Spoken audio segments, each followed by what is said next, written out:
iam infringir livre iniciativa, propriedade privada, coisas dessa natureza. E o Estado agora tem uma certa tecnologia e pode até aprimorar isso, seria um perigo para ir um pouco além. E tem uma coisa que você fala, Magnata, que, assim, é bem controverso, né? E eu acho que vocês dois concordam, mas pode enriquecer o assunto. Juros real negativo. Se a gente investir aqui no Brasil, a gente tá perdendo dinheiro, a pessoa que somente investe no Brasil. Sei lá, o cara que tem pouco conhecimento e o cara compra uma ação ali, fundo imobiliário. O que é inflação para mim, Magnata? Você leu essas lições? O quê? Você leu essas lições? Essas lições de Ludwig von Mises, desse coroa aqui, desse velho aqui. Conta aí. Você já leu? Já ouviu falar? O que é inflação para ele, para todos os economistas de verdade? Aumento da base, não é isso? Sim. No ano passado foi 18%, no ano anterior foi 16%. Esse ano vai ser mais ou menos que o ano passado, o número de reais. O governo vai imprimir mais ou menos. O governo pode aumentar a dívida, que depende de alguém comprar.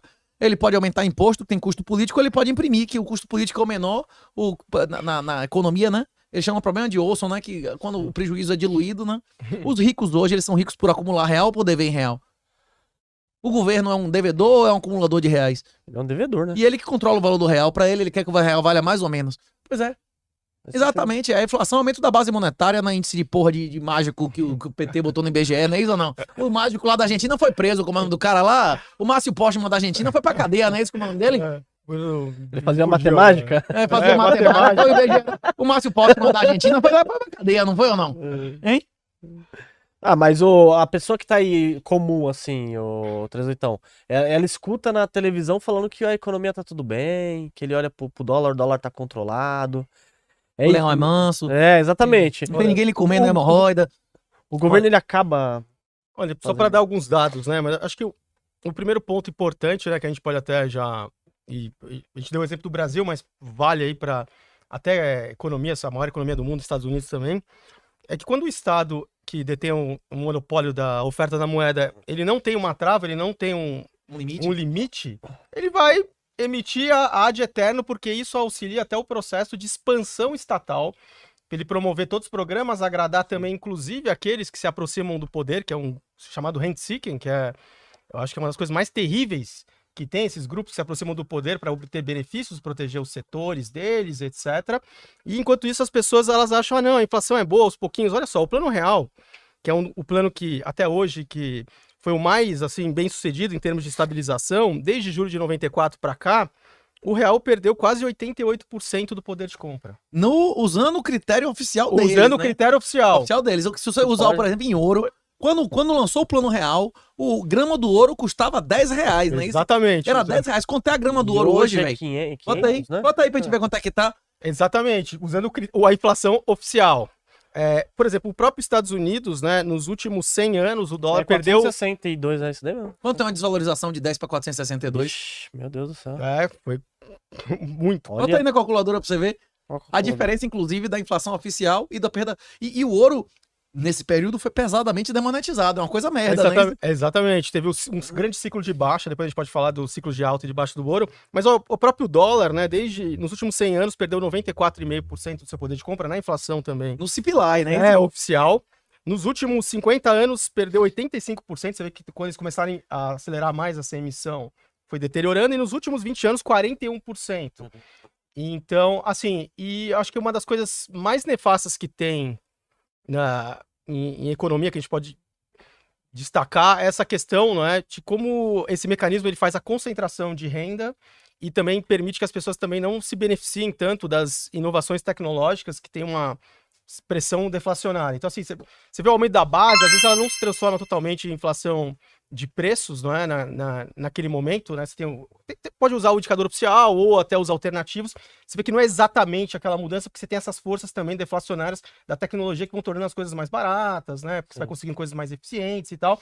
Então a sociedade acaba não tendo todo esse benefício. Então, assim, é o sapo na panela. As pessoas vão vendo a inflação aí de 3, 4% ao ano e não percebem que ao longo de décadas elas estão sendo literalmente destruídas. Dizimadas. Agora, se você fica numa moeda de um país emergente, né, como o Brasil ainda, em termos globais, o empobrecimento, você vê, o próprio dólar perdendo valor, o real perdendo do dólar e você perdendo ainda em dólar em termos de poder de compra, é só o cara viaja e o cara Por exemplo, Renato, você vê agora nos Estados Unidos ali, não é?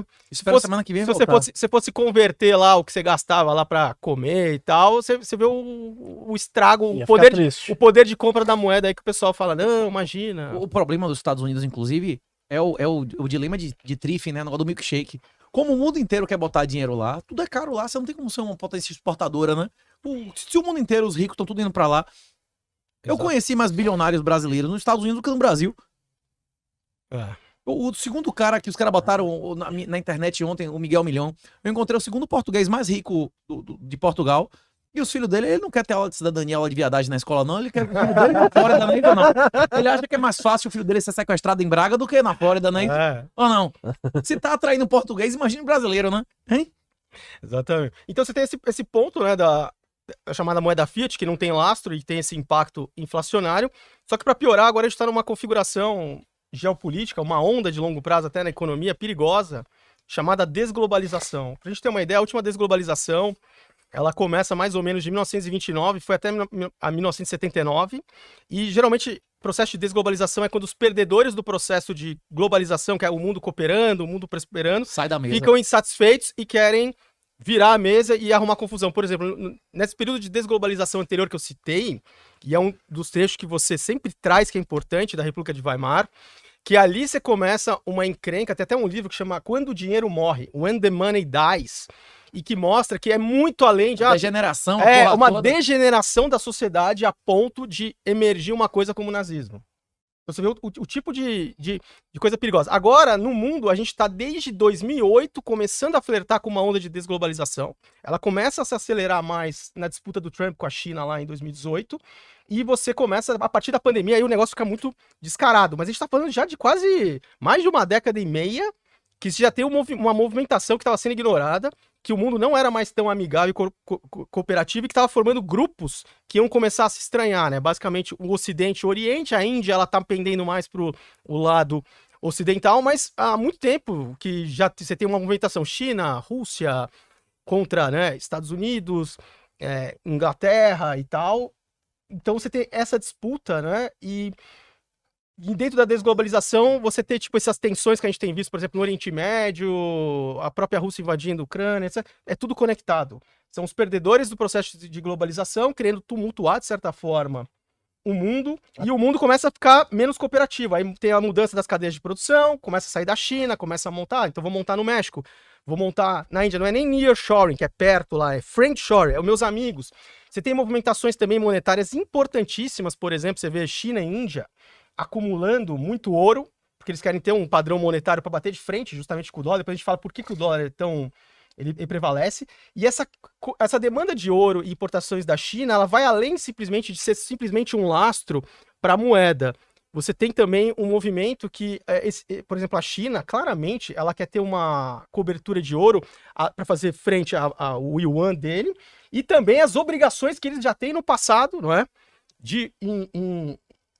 Em ouro, que caso aquilo fosse acionado, ele já tem ali um lastro ali daquela movimentação monetária. Isso aqui é algo também que pouca gente acompanha. A Índia também está importando, enquanto isso o Ocidente vendendo pra caramba o ouro. Mas eu acho que existe um motivo específico da China estar acumulando ouro.